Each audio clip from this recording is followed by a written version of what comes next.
Assalamualaikum semuanya. Perkenalkan, saya Dwi Novita Pratiwi dengan NIM G1C123033. Di kesempatan kali ini, saya akan menjelaskan terkait materi aliran psikologi asosiasionisme. Sebelumnya, teman-teman udah tahu belum apa itu psikologi asosiasionisme? Tahu? Yuk, sama-sama kita bahas. Yang pertama ada pengertian. Asosiasionisme adalah aliran psikologi yang banyak menekankan pada hukum-hukum asosiasi untuk menjelaskan berbagai gejala kejiwaan. Teori pemikiran tertua dan dalam beberapa bentuk paling banyak dianut. Asosiasionisme telah menjadi mesin di balik empirisme selama berabad-abad. Mulai dari kaum empiris Inggris hingga kaum behavioris dan koneksionis modern. Teori asosiasionisme ini bisa dikatakan sebagai teori hubungan atau perkumpulan dari banyak bagian yang memiliki tujuan yang sama. Teori ini dikenal juga sebagai teori Sorbonne, yaitu singkatan dari stimulus, respon, dan bon. Yang pertama ada stimulus. Dalam proses belajar, biasanya berasal dari stimulus luar yang memberikan perubahan pada diri individu yang merupakan hasil dari belajar, bukan hasil dari sebuah insting. Rangsangan ini harus dipelajari oleh individu secara bertahap untuk bisa memberikan informasi yang baru dalam diri individu. Yang kedua ada respon. Tanggapan atas rangsangan yang diberikan dan telah dipelajari atau dianalisa untuk menghasilkan tanggapan yang tepat dari rangsangan yang diberikan. Yang ketiga ada bon, sebagai penghubung antara stimulus dan tanggapan tadi. Selanjutnya ada sejarah asosiasionisme, yang merupakan aliran psikologi dengan banyak menitik beratkan pada prinsip-prinsip asosiasi untuk menjelaskan mengenai gejala kejiwaan.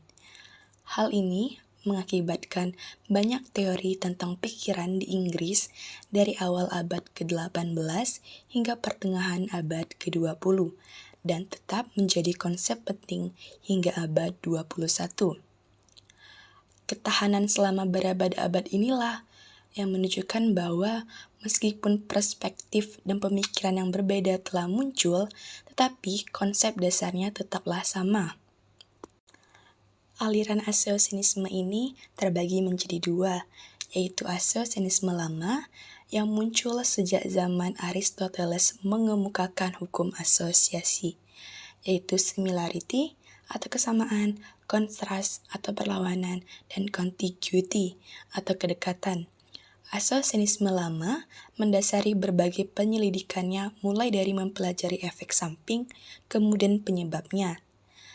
Kedua ada asosiasionisme baru atau neo-asosiasionisme. Asosiasionisme baru memulai pengamatannya dengan menelaah sebab-sebab sebuah proses psikis, kemudian baru meneliti efek-efeknya.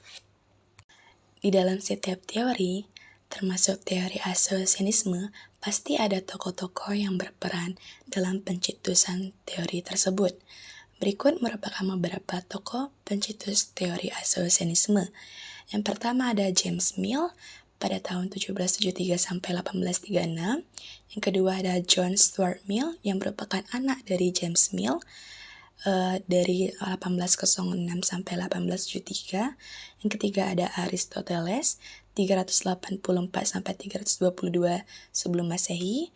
Yang keempat ada Thomas Hobbes 1558 sampai 1679. Yang kelima ada John Locke 1632 sampai 1704. Selanjutnya kita bahas teori-teori asosiasionisme. Salah satu contohnya adalah teori belajar asosiasionisme, yang merupakan pendekatan dalam psikologi pembelajaran yang menekankan pentingnya asosiasi atau hubungan antara stimulus dan respon dalam proses pembelajaran. Teori yang pertama adalah 3 bagian jiwa menurut Thomas Hobbes. Thomas Hobbes sendiri merupakan salah satu tokoh asosiasionisme lama atau asosiasionisme klasik.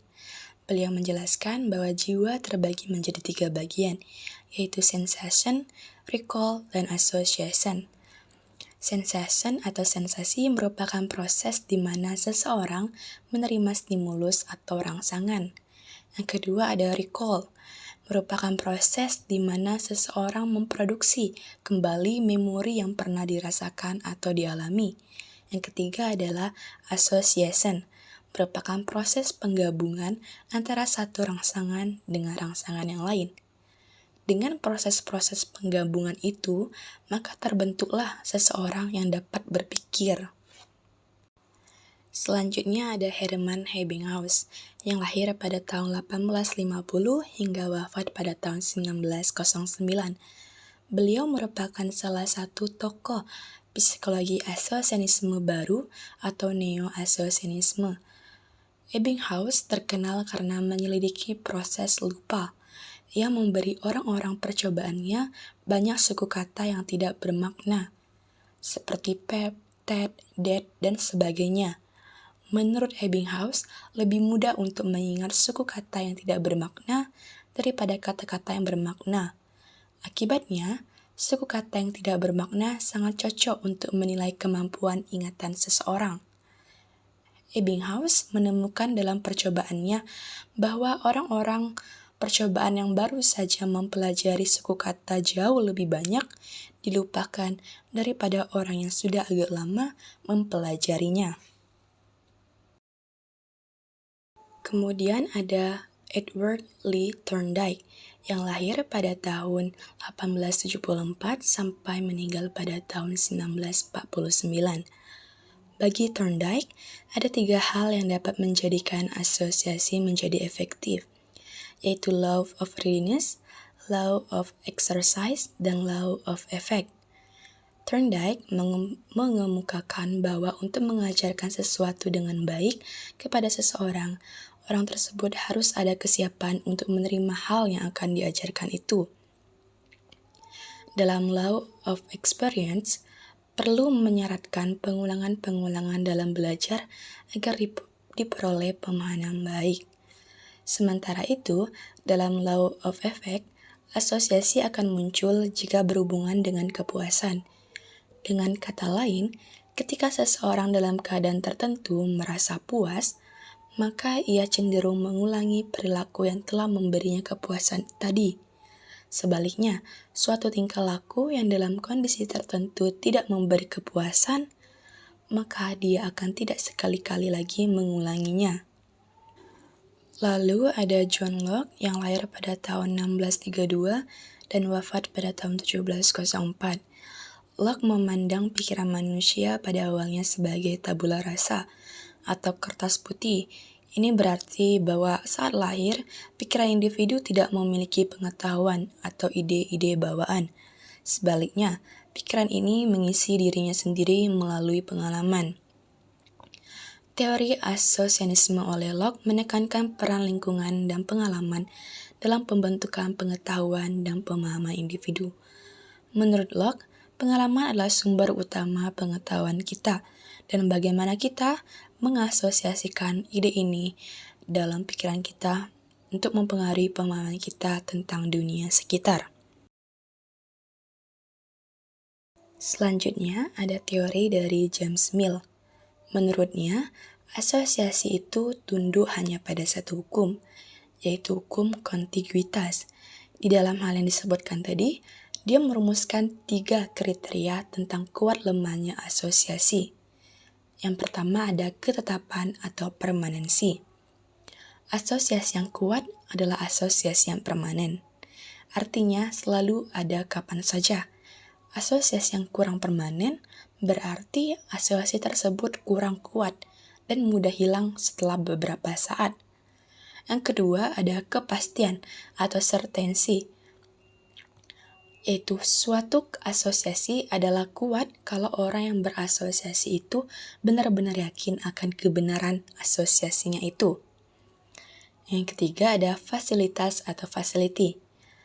Suatu asosiasi akan kuat kalau di lingkungan sekitar cukup banyak prasarana atau fasilitas yang memudahkan timbulnya asosiasi, sehingga tidak perlu berpikir keras atau berhayal untuk dapat melakukannya.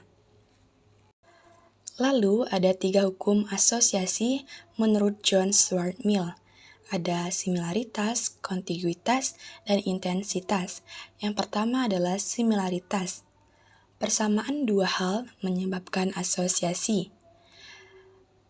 Merupakan suatu keadaan ketika dua objek memiliki persamaan satu sama lain, mereka akan saling terhubung. Misalnya, ketika seseorang teringat akan ibunya, dia juga akan teringat pada ayahnya, karena keduanya berfungsi sebagai orang tua. Yang kedua adalah kontiguitas. Kelanjutan antara satu hal dengan hal yang lain yang menimbulkan asosiasi. Merupakan hubungan asosiasi yang terjadi karena suatu hal yang berdekatan dengan hal yang lainnya, baik dalam konteks ruang maupun waktu. Misalnya, ketika seseorang melihat meja, dia mungkin teringat kursi, karena kedua benda itu biasanya berada di dekat satu sama lain, kan? Yang kedua adalah intensitas, merupakan kekuatan hubungan antara dua hal yang menimbulkan asosiasi. Dan karena ragu, beliau mengganti istilah intensitas dengan dua konsep lain, yaitu insuperability dan frekuensi. Akan tetapi, John Stuart Mill menambahkan lagi dua prinsip yang mengatur asosiasi. Yang pertama ada inseparability atau tak terpisahkan. Contohnya adalah jika kita melihat sebuah sepeda tanpa roda, kita akan berasosiasi pada roda sepeda tersebut, karena sepeda dan rodanya tidak dapat dipisahkan. Yang kedua ada frekuensi atau keseringan. Contohnya adalah ketika kita sering sekali melihat A berjalan bersama B, kalau pada suatu ketika kita melihat A berjalan sendirian, kita akan teringat secara asosiatif pada B. Penginderaan dan ide adalah dua hal yang bisa dibedakan dan dipisahkan antara kedua itu. Idelah yang sangat penting daripada penginderaan. Selanjutnya adalah hukum asiosenisme menurut Aristoteles. Beliau menjelaskan terkait 3 law, yaitu law of similarity, law of contrast, dan law of contiguity. Yang pertama tadi law of similarity atau kesamaan merupakan pengalaman atau ingatan akan suatu objek akan menimbulkan ingatan akan hal-hal yang mirip dengan objek tersebut. Yang kedua adalah law of contrast atau kontras. Merupakan pengalaman atau ingatan akan suatu objek akan menimbulkan ingatan akan objek yang berlawanan. Yang ketiga adalah law of contiguity atau kedekatan. Merupakan pengalaman atau ingatan akan suatu objek akan menimbulkan ingatan akan hal-hal yang semula dialami bersama dengan objek tersebut.